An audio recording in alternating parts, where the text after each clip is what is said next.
Bueno, muy buenos días. Buenos días. Es muy satisfactorio y es un placer estar con ustedes con el propósito de retroalimentarlos, de darles unas luces que considero son importantes para ustedes, con el propósito que tienen de participar en un evento académico y que tiene que ver exactamente con la oratoria.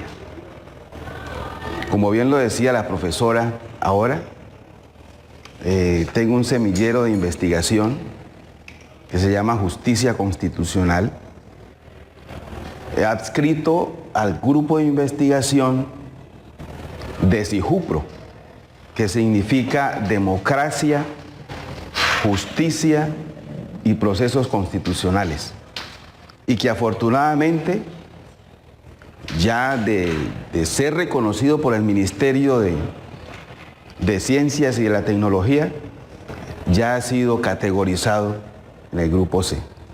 Es decir, que los trabajos que venimos desarrollando han sido fructíferos y ese es un producto, es un resultado de todas estas labores. Esa técnica de la oratoria permite que haya una interacción y una comunicación asertiva entre el orador y el auditorio, o entre también aquella persona con quien va a interactuar y va a convencer. El proceso del discurso de la disertación es importante porque a través de ella, de palabras clave, de términos concretos, se permite que ese objetivo que tiene ese orador llegue de manera clara y precisa al auditorio o a su interlocutor válido. Entonces, esa oratoria no es más que acompañarse de actitud. Sobre todo es eso, la actitud. La actitud que debe de tener quien va a expresar ese tema, va a expresar lo que quiere dar a entender. Lo fundamental entonces es, lo primero, la actitud. Arrancamos con la introducción. Hay muchas formas de empezar un tema. Muchos empiezan el tema dividiendo lo que quieren dar a entender en 2 o 3 apartes. Entonces, por ejemplo, si el tema a exponer trata de la universidad, entonces, sobre todo en lo que tiene que ver con su naturaleza jurídica, entonces yo dividiría mi exposición en 3 apartes.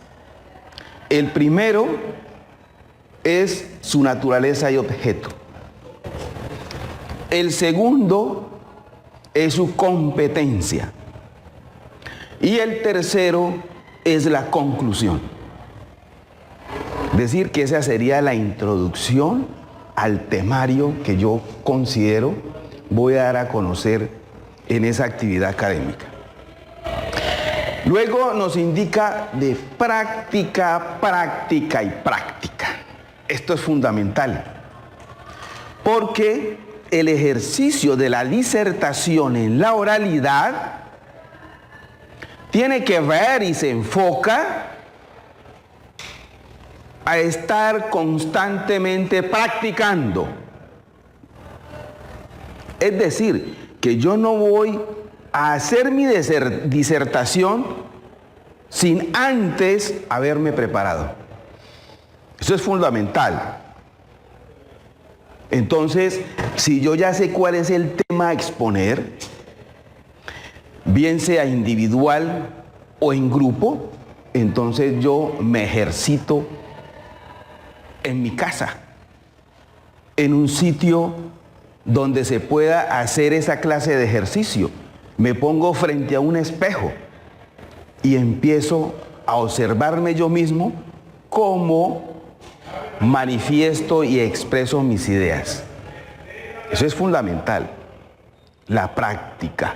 No podemos llegar a una disertación sin antes habernos ejercitado. No sea tan técnico. Entonces, si yo voy a hacer una disertación jurídica, pues no me pongo a enfocarme con términos que quizás el auditorio no vaya a entender y comprender qué significa esa palabra. Entonces hay que ser lo más sencillamente posible, expresar esos términos, esas palabras. ¿Para qué? Para que se entienda en el auditorio, porque hay que tener en cuenta que el auditorio, ese interlocutor válido, hay de todas las disciplinas. No solamente va a haber abogados, sino que también va a haber ingenieros, administradores, enfermeros, contadores, etc. Entonces, utilizar unas palabras que pueda llegar a todos sin distinción alguna. No lea su discurso. Claro, porque si estamos hablando de una disertación oral, obviamente cualquier escrito que tengamos en la mano no va a ser coherente con ese discurso, ni mucho menos cuando utilizamos la técnica o herramientas para hacer nuestra exposición, como son las ayudas autodidactas, y que generalmente utilizamos son las diapositivas. Y una diapositiva tiene sus técnicas para su elaboración. Una diapositiva no se atiborra de información, ni tampoco para que nuestra exposición se enfoque a leer. Eso no sería. No es coherente con el discurso. Por eso se trata de la planeación, de la práctica, de hacer el ejercicio permanente de lo que yo estoy haciendo, lo que voy a hacer. No hablar demasiado. Aquí es muy importante tener en cuenta que en esa disertación, además de ser coherente y concatenada una palabra con la otra, no podemos estar repitiendo y caer inclusive en yerros en la expresión y en los términos de la palabra, utilizando muletillas que casi siempre se observan. Y eso lo vemos a diario, inclusive con periodistas renombrados en la televisión y en la radio, donde su discurso se enfoca permanentemente a utilizar adjetivos que sobran en un discurso, como por ejemplo, sí, esa es una muletilla en la expresión. Termina de decir un párrafo y dice sí. No se deben de utilizar muletillas en la expresión, porque es incorrecto. Y muchas otras que se utilizan. Entonces, en la disertación y en la expresión se debe de evitar la repetición y la utilización de adjetivos o expresiones que sobran en el discurso. Mantenga un tono de voz natural. Es muy importante la vocalización. Y más adelante vamos a ver la entonación. La entonación es fundamental para todo orador. ¿Y por qué es fundamental? Porque eso permite la atención directa y permanente de su interlocutor.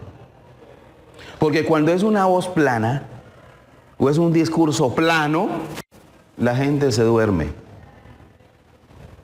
Y eso lo vemos en la práctica. Pero cuando usted tiene un tono de voz que sube y baja y permanece, mantiene alerta al auditorio. Esa clave es fundamental. El movimiento en el escenario. Eso es necesario. Para el orador es indispensable. No se puede escindir. Porque la oratoria se acompaña de la dinamicidad del cuerpo, de la gesticulación, de la vocalización. Tiene que haber una armonía entre lo que yo estoy hablando con el movimiento de las manos, el movimiento del cuerpo, la gesticulación, la vocalización. Es necesario y fundamental en la oratoria. No se puede dejar de lado. Se debe ser espontáneo, tratar siempre de utilizar sus propias palabras. Cuando decimos autenticidad y compasión, cuando yo tengo un tema para exponer, lo primero que yo debo tener en cuenta es que sé el tema.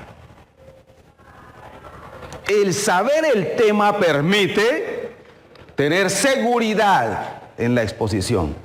Cuando se tiene seguridad, se tiene naturaleza al expresar sus ideas. ¿Y cuando tengo seguridad? Cuando tengo certeza y conocimiento del tema que voy a exponer. Eso me permite tener esa seguridad y desenvolverme correctamente, como debe ser. ¿Para qué? Para que llegue el mensaje. ¿A quién me está escuchando? Eso es fundamental, es necesario. Por eso en cualquier tema de disertación, ustedes que tienen planeado una actividad académica de exposición, lo primero que tienen que tener en cuenta es tener pleno conocimiento de ese tema, tener la investigación bien hecha. Ya identificado el tema, recurro a varias fuentes para investigar el tema. Y si esas varias fuentes me lo permiten, voy a tener un bagaje muy amplio. Voy a tener un conocimiento grande, enorme del tema. Y eso me va a permitir tener soltura en la exposición. ¿Cómo hablar en público? Son temas de los que ya les estaba comentando. Entonces, enfrentar sus miedos. ¿Qué es lo que nosotros hacemos en la praxis con el semillero de investigación? Lo primero es la planeación y es conocer el tema. Lo segundo es el trabajo psicológico y personal de cada quien. Es decir, no es fácil hablar en público. Claro que hay temores. Y claro que cuando un estudiante sale por primera vez en un auditorio a exponer, empieza a temblar, muchos se desmayan y cambian de color. No tienen esa seguridad propia y dominio personal para estar frente a unas personas. Y eso es natural. Pero eso se combate a través de la práctica. Desde ahí que en mis alumnos de Derecho siempre los primeros ejercicios son esos. Hacer unos trabajos, ustedes que han sido mis alumnos ya saben, ponerse al frente y empezar su disertación. Y que al principio tiemblo y me da miedo, sí, pero ya en la segunda vez va a ser diferente. Y así en la tercera y en la cuarta. Ese dominio se consigue a través de la práctica. El primer punto que vimos, práctica, práctica, práctica. Y ese ejercicio es muy importante cuando tratamos nosotros de abordar el tema de la oratoria de la disertación. El nerviosismo, que proviene también de ese mismo yo interior, uno tiene que aprender a autodominarse,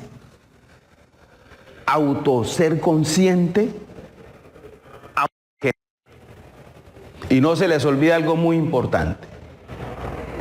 Es fundamental que para cualquier actividad que yo vaya a realizar,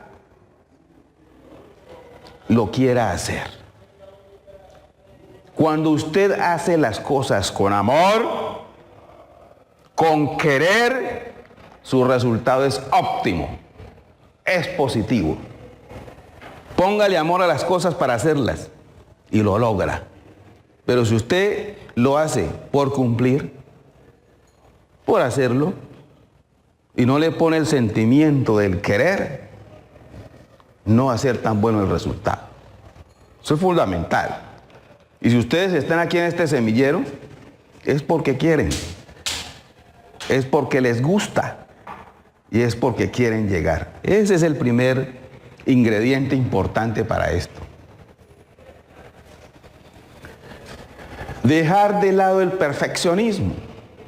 Muchas veces las cosas tratan de aprender de memoria, que porque yo no soy capaz de poder decir las cosas de otra manera, entonces tienen que ser así. No.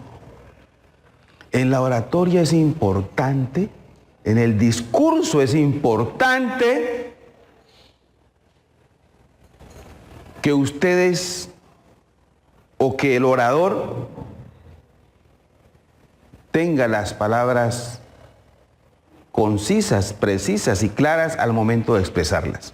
Por eso cuando las cosas se aprenden de memoria, es una grave situación que no les va a permitir avanzar, porque no se acuerdan exactamente de esa palabra. ¿Sí ve? Entonces no, se tiene que ser natural, con su propia expresión. Y cuando yo obtengo o enriquezco mi vocabulario, porque eso es fundamental en la disertación y en el discurso, saber utilizar las palabras claves y precisas en el momento que se requiera, se da a través de la lectura. Fíjense la importancia de la lectura. Pero una lectura juiciosa, una lectura con plena convicción de lo que está haciendo. Y la lectura juiciosa es cuando yo me acompaño con un resaltador, con un bolígrafo, una hoja de papel y el diccionario de la Real Academia de la Lengua Española. Esa es la lectura juiciosa. Cuando yo empiezo a leer un párrafo del libro o lo que yo estoy leyendo, una revista, y encuentro un término desconocido para mi vocabulario, lo primero que hago es subrayarlo.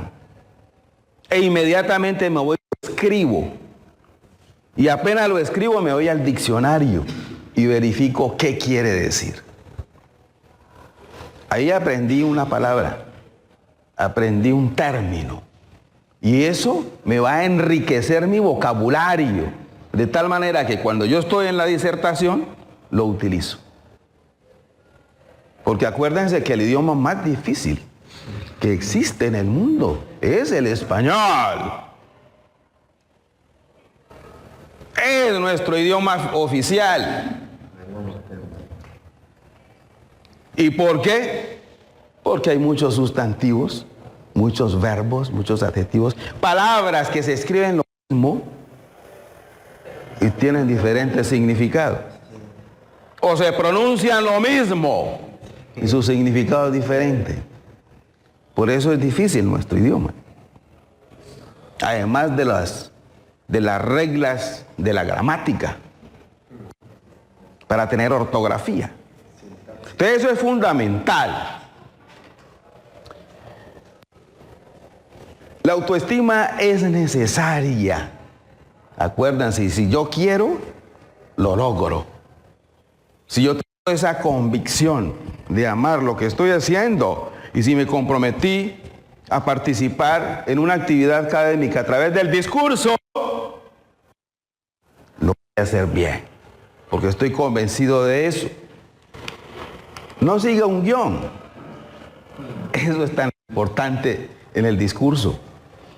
Por eso no se pueden aprender eso de memoria, sino que ustedes con lectura, con estudio, con ejercicio, todo, un currículum se lo va a aprender o va a saber cuáles son las salidas y las entradas, y asimismo va a expresar en el discurso ese tema. Eso es muy importante.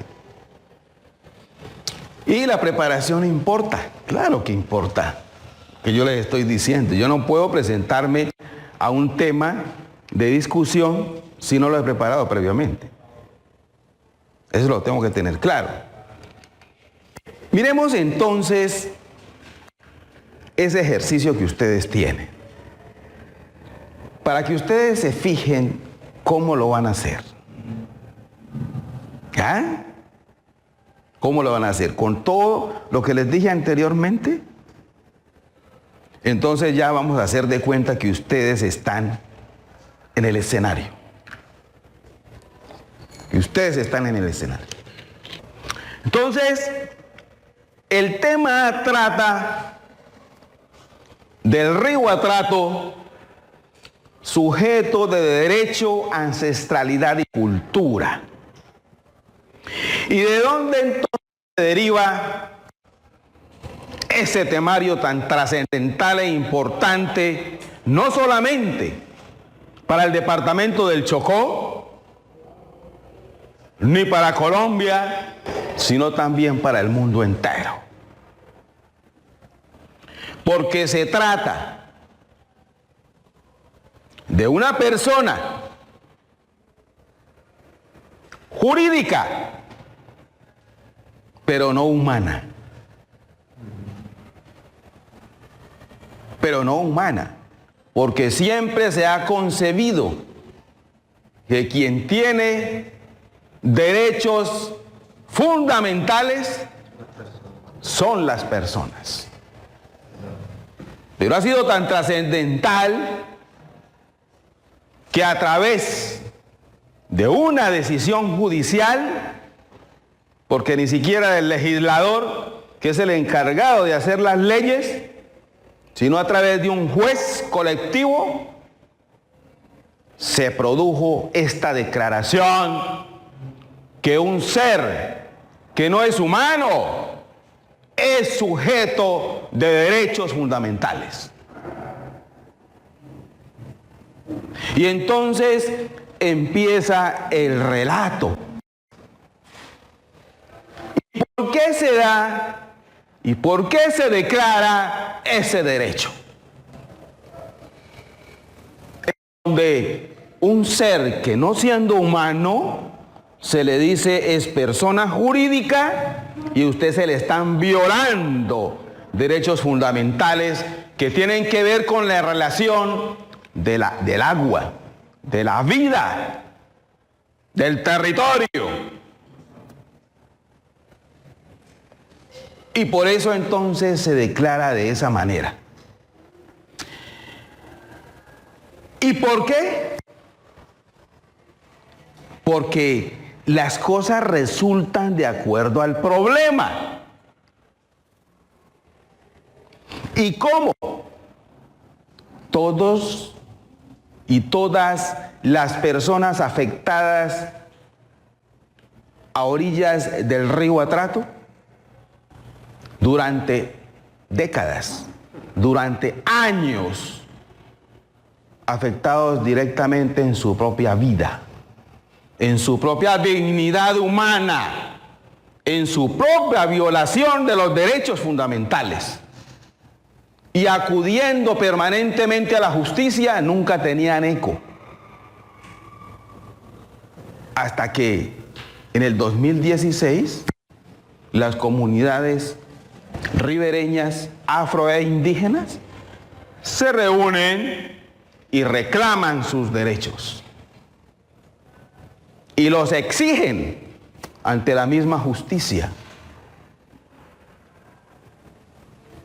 Y entonces impetran una acción de tutela. ¿Ante quién? Ante los jueces.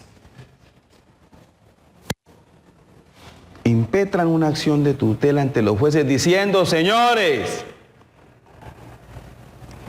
jueces, nosotros estamos aclamando y exigiendo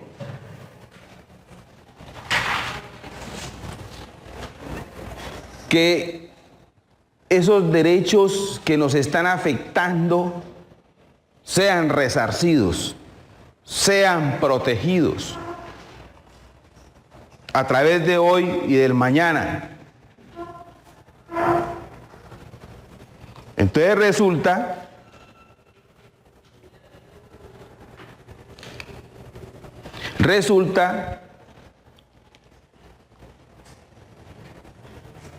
que hay un primer fallo. Entonces miren la enseñanza que nos trae esto. Hay un primer fallo el 11 de febrero de 2015, donde el Tribunal Administrativo de Cundinamarca negó el derecho de las comunidades. Fíjense, negó el derecho. Que porque sencillamente ellos encontraron, el tribunal, que esa no era la acción a presentar, sino una acción popular, sino una acción de tutela, que porque el daño era colectivamente, no una sola persona. Dijo el tribunal. Pero entonces, inconforme, las comunidades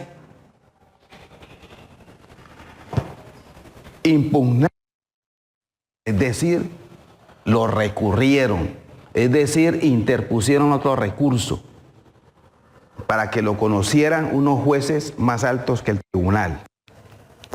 Y ese fallo entonces pasa al Consejo de Estado. El 21 de abril de 2015 llega al Consejo de Estado y el Consejo de Estado se ratifica en la decisión de primera instancia. Es decir, también desconoció los derechos. Y dijo que el juez de primera instancia tenía razón, que porque eso se hacía a través de una acción popular. Y niega el derecho. Afortunadamente, en nuestro sistema judicial hay unas instancias superiores. Y están las altas cortes. Y entonces, por revisión constitucional, ese fallo llega hasta la Corte Constitucional. Y la Corte Constitucional, en su sabiduría, revoca esos dos fallos y concede el derecho. Y determina entonces que el río Atrato, sus afluentes, sus ciénagas y su cauce es una persona jurídica sujeta de derecho. Mire qué belleza. Sujeta de derecho. Y entonces dice: ustedes, señores jueces del Tribunal Administrativo de Cundinamarca y el Consejo de Estado, no tuvieron en cuenta la jurisprudencia nuestra de la Corte, en donde se determina que el medio ambiente está por encima de las mismas personas humanas. Porque a través del medio ambiente se permite la vivencia de la vida, se permite el agua, se permite la interacción social, se permite la pervivencia humana. Mire la sabiduría. Y entonces declara el derecho. Y dice, el río Atrato, sus afluentes, ciénaga y sus cauces, se tienen que proteger. Y usted, Estado, y usted, comunidades indígenas y territoriales y afros, son responsables también de su cuidado. Usted, Estado, como Estado, tiene que brindar la protección, la permanencia, el mantenimiento y el cuidado del río. Y ustedes, comunidad, estar al tanto de que eso efectivamente ocurra. Y entonces en esa sentencia sabia,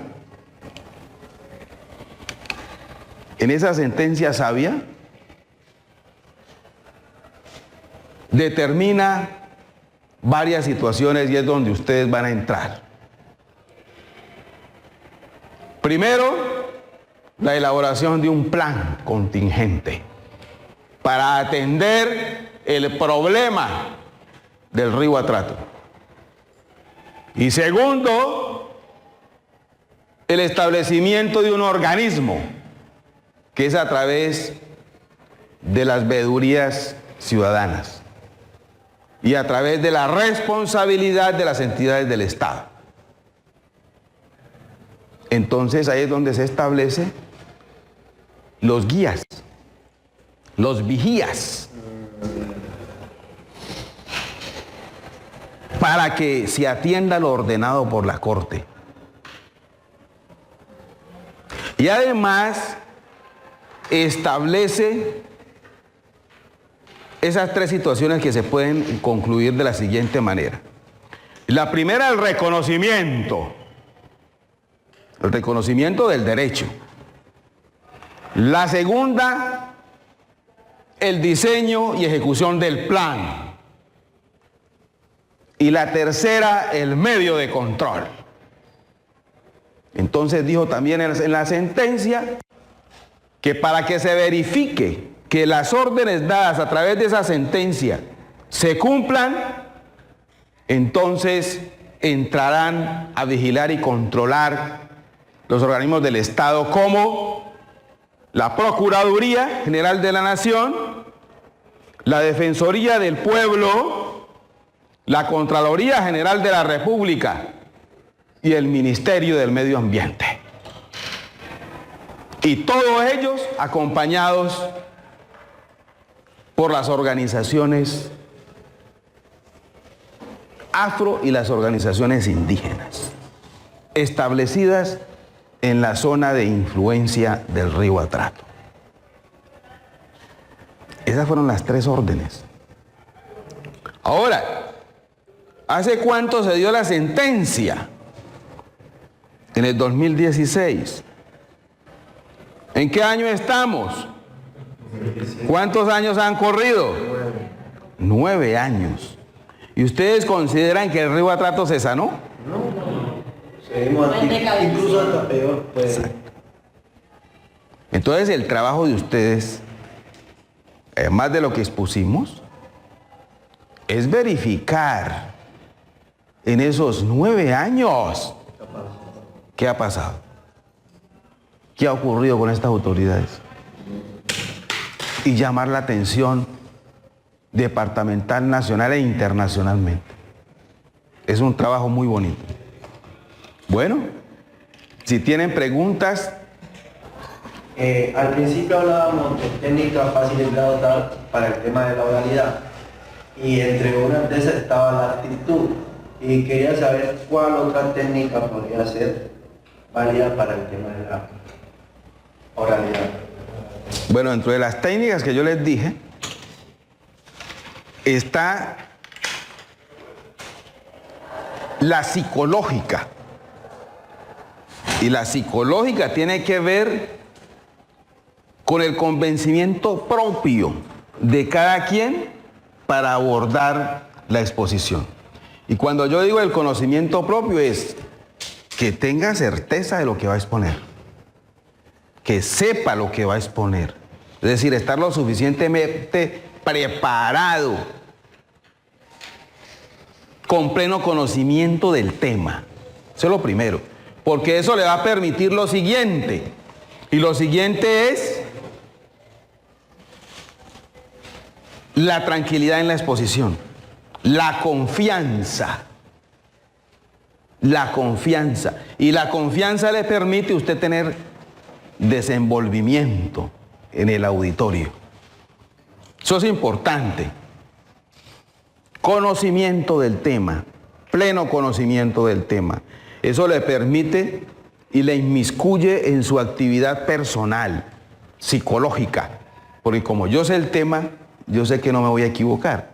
Y como no me voy a equivocar, entonces voy a hablar bien. ¿Sí ve? Otra técnica importante en la oratoria. Y es que cuando ustedes estén en el uso de la palabra, ojo con la mirada.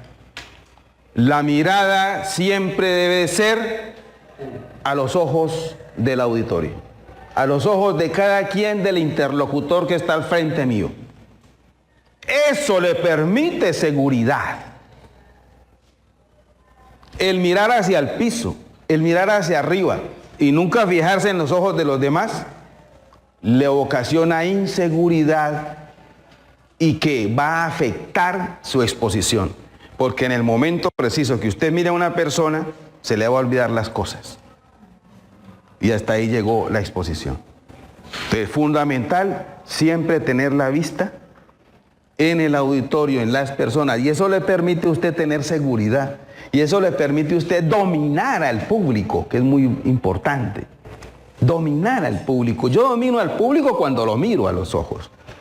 Pero si yo no lo distorsiono la mirada y miro para otro lado, estoy evadiendo esa responsabilidad. Y cuando de pronto, por casualidad, yo miro, hasta ahí me llegó el discurso. Entonces es fundamental. Primero la preparación, eso le va a permitir a usted tener seguridad, vocabilizar correctamente, mirar a las personas a los ojos, tener soltura en el cuerpo, no estar ahí como tensionado, ¿ya? ¿No? Tranquilo. Y eso entonces permite tener una buena disertación y una buena oratoria. Y no se olviden práctica, mucha práctica. Mucha práctica. Profe, buenos días. ¿Podría darnos algunas estrategias prácticas para evitar el uso de muletillas a la hora de hablar en público?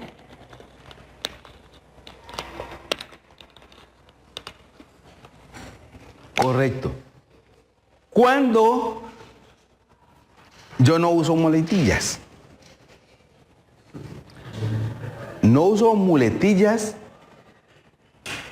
por el vocabulario enriquecido que tengo. ¿Cuándo enriquezco el vocabulario? Cuando estudio el diccionario de la Real Academia de la Lengua Española. Es decir, para aprender ¿qué? Sustantivos. Para aprender adjetivos. ¿Sí ve? Porque yo en mi discurso puedo utilizar un mismo término para definir varias cosas. O utilizar ese término con otro para no repetirlo. Y cuando también no utilizo muletillas, cuando yo hago el ejercicio y la práctica en la casa. Estoy frente al sé mi discurso y empiezo a decirlo. Cuando yo encuentro que estoy repitiendo mucho un término, esa es una muletilla. O terminan sí, sí, sí, ¿no? ¿Por qué tienen que decir sí, sí al terminar? ¿Ya? O ya. ¿Sí? Claro. Exactamente. Esas son muletillas que no se deben de emplear, no se deben utilizar al auditorio, a la gente, a los escucha, porque se está utilizando mal nuestro idioma. y esos términos no se pueden utilizar. ¿Qué libro nos recomienda a nosotros leer como para enriquecer nuestro vocabulario? Bueno, sobre eso hay mucha literatura. Hay mucha literatura que ustedes pueden inclusive bajar los libros por internet. Libros que signifiquen, por ejemplo, el discurso y la oratoria, la disertación pública. Hay muchos videos también en YouTube sobre el discurso y la oratoria. ¿La oratoria? Perfecto. Muy buena pregunta. Eso no les había dicho. Hay que tener buena presentación en la exposición, en la disertación. Entonces es muy importante la presentación personal. Gracias. Bueno, entonces todo claro y estamos siempre dispuestos a lo que ustedes consideren. Bueno, gracias.